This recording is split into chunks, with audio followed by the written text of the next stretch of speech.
Bonjour à tous, exercice numéro 20 de l'été. Ici, il s'agit d'une courbe de fonction et on va poser plusieurs questions dessus. Quand je dis on, c'est qu'on va corriger à deux. Vous aurez un autre prof de mathématiques. Suspense. Bonjour. Donc, il va s'agir dans cet exercice 20 de lecture graphique, de résolution graphique, de résolution d'équations également. Donc, on a une courbe CF qui est dessinée ici en rouge et on demande pour la première question de déterminer l'image de moins 3 par F. L'image. Quand vous vous rappelez, on a parlé en classe de antécédent et d'image. OK? Donc, l'image de moins 3 par F, ça veut dire quoi? Ça veut dire que je prends moins 3 sur quoi? Sur l'axe des abscisses. On est d'accord. OK? Et je cherche quelle est son ordonnée. Quelle est son image par F. OK? Donc, ça veut dire que je prends moins 3, qui est là, que je projette sur la courbe et que je reprojette sur l'axe des ordonnées. D'accord? Donc, F de moins 3, c'est égal à 1. OK. Donc, vous voyez, hein, cette lecture-là, elle est faite ici par la pointillée en blanc là. D'accord? Je prends une pointillée qui passe par moins 3, je vois qu'elle coupe la courbe en 1. D'accord? Donc f de moins 3, c'est 1. Très bien. Deuxième question, qui est également graphique, on nous demande de trouver les antécédents cette fois-ci de 1. Donc ça veut dire que on me pose l'équation f de x égale 1. Quels sont les x pour lesquels l'image est égale à 1? C'est ce que ça veut dire. Donc, qu'est-ce que je fais? Je sais que l'image, c'est 1. Donc, le 1, je dois le prendre sur quel axe? L'axe des ordonnées. D'accord, cette fois-ci. Donc, le 1, je le repère là. Donc, je trace la droite d'équation y égale 1. Donc, la droite horizontale qui passe par 1. Et je vois où est-ce que cette droite-là coupe la courbe en rouge. Donc, je vois qu'elle coupe la courbe là, là et là. Et ce qu'on me demande, c'est les x, les x de ces points-là. Donc, je vais les repérer. Quels sont les x de ces points-là? Donc, je prends ce point-là, son x, évidemment, c'est moins 3. Ce point-ci, son x, c'est moins 1. Et ce point-là, son x, c'est 2. Ces nombres-là vérifient donc l'équation f de x égale 1. Autrement dit, ils sont pour image 1. Question 2. Nous allons calculer algébriquement et non graphiquement, algébriquement, l'image de moins 3. Ici, on a trouvé 1. Donc ici, on va vérifier si on trouve 1. Si on trouve une valeur trop différente, on a fait soit une erreur ici, soit une erreur ici. D'accord? Calculons. On remplace ici le x par moins 3. Ça prend une image. Vous remplacez tous les x par moins 3. Moins 3, le tout au cube.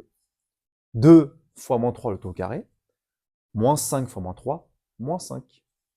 On calcule. Moins 3 au cube, moins 27. 2 fois moins 3 au carré, 2 fois 9, 18. Moins 5 fois moins 3, plus 15. Et moins 5. Petit calcul, on trouve 1. On trouve 1 ici et 1 ici. Algébriquement et graphiquement, on trouve la même chose. Est-ce que ça veut dire que vous avez forcément raison? Pas forcément. Mais les chances que vous ayez tort sont assez infimes. Petit b, on vous demande d'établir l'égalité suivante. On va partir de l'expression de droite pour arriver à l'expression de gauche. Développons l'expression de droite. Ici, je vais commencer par ces deux facteurs. X fois x, x carré. X fois 1, x. Moins 2 fois x, moins 2x, qui donne moins x. Et moins 2 fois 1, moins 2. Et après ici, on développe ceci. X fois x carré, x cube. X fois moins x carré. X fois moins 2, moins 2x. Et 3 fois tout ça, donc 3x carré, moins 3x, moins 6. Et le plus 1, il ne faut pas oublier. On ordonne et on réduit. On tombe bien sur l'expression à gauche. Donc on a bien montré l'égalité entre cette forme-là et cette forme-là. Pourquoi on vous demande de montrer cette égalité? Parce que la question suivante va utiliser cette égalité. Donc, la question C nous demande de résoudre l'équation f de x égale 1. Vous vous rappelez, on avait fait la même chose graphiquement. On va vérifier si on trouve les mêmes valeurs. OK? Donc, qu'est-ce qu'on a là? Donc, on doit prendre f de x. Vous vous rappelez, hein, dans la question précédente, on nous avait demandé de trouver cette égalité, de démontrer cette égalité-là. Donc, ici, j'ai le choix. Je peux prendre cette expression de f de x ou cette expression de f de x. Mais si on est un peu intelligent, qu'est-ce qu'on choisit? Ben, évidemment, on choisit la forme factorisée. Parce que derrière, ça va nous permettre justement de trouver plus facilement la valeur de x. D'accord?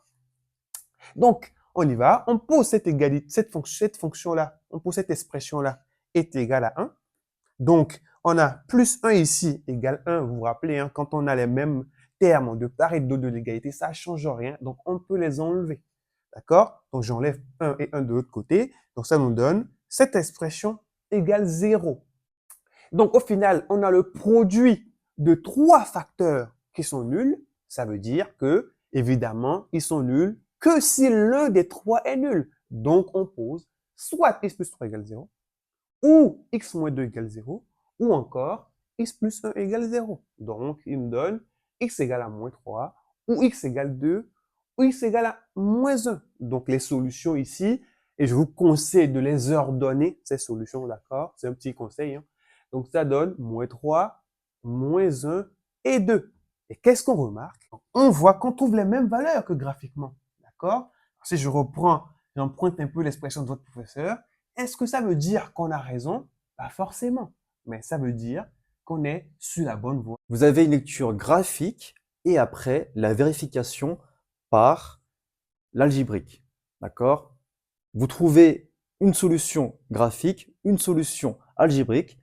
Si c'est la même, ça ne veut pas dire forcément que vous avez raison, mais il y a de grandes chances que vous avez raison.